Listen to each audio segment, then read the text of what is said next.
একটা জিনিস খেয়াল করেছো মা? বিষয়টা যদি তোমার হয়, আমি বাবাকেও ছাড়ি না। আমার জন্য তুমিই পৃথিবী, তুমিই সবার সেরা। আজও দু কদম হাঁটতে পারি না তোমার উপদেশ ছাড়া। তোমার আদর্শে গড়েছি নিজেকে, আজও গড়ি দ্বিধাহীন। প্রার্থনা করি সে আদর্শে যেন বেঁচে থাকে চিরদিন। আমি সুন্দরী, কেন যেন তো মা এ কথাটি বললাম? তোমার মতো দেখতে হয়েছি, এটাই বেশি ভালো লাগে। তোমার মতো শাড়ি ভালোবাসি, 3 বেলা ভাত খাই। তোমার মতোই কাজের ফাঁকেতে আনমনে গান গাই। গ্যাস কমিয়ে মাংস কষাই, তবুও তোমার মতো হয় না। কেন জানো তো মা, তোমার হাতের রান্নায় সেই গন্ধটা পাওয়া যায় না। তোমার মতোই জোড়া ভুরু রাখি, খোপা করে চুলে।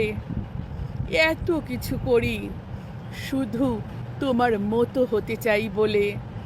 বেশ কবছর আগে আমায় সুশিক্ষা দেবে বলে নারী নীতি বলে একখানি বই কিনে দিয়েছিলে।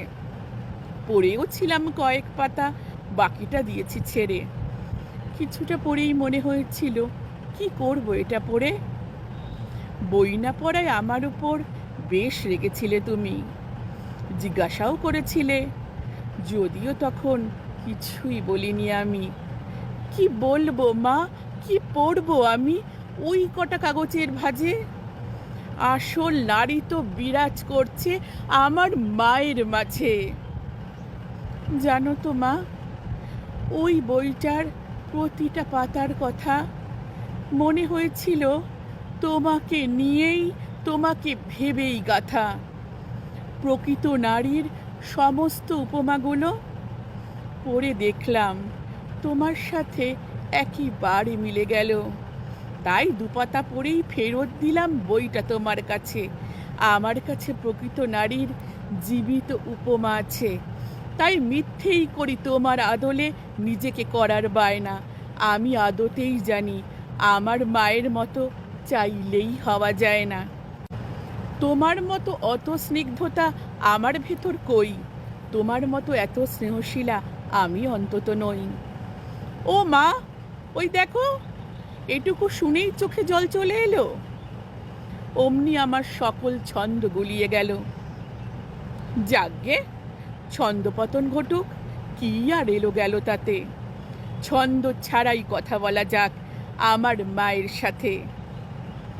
ভালোবাসি খুব, এই কথাটুকু যদিও বৃথাই বলা। তোমার হাত ধরেই পৃথিবীতে আসা, জীবনের পথ চলা। হোঁচট খেয়েছি, পড়িনি কখনো, তুমি হাত ধরেছিলে।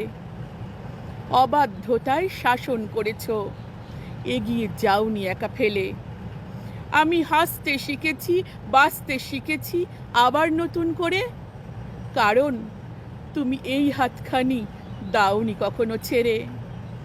ভুল করেছি বার কত, শুধরে দিয়েছ তুমি।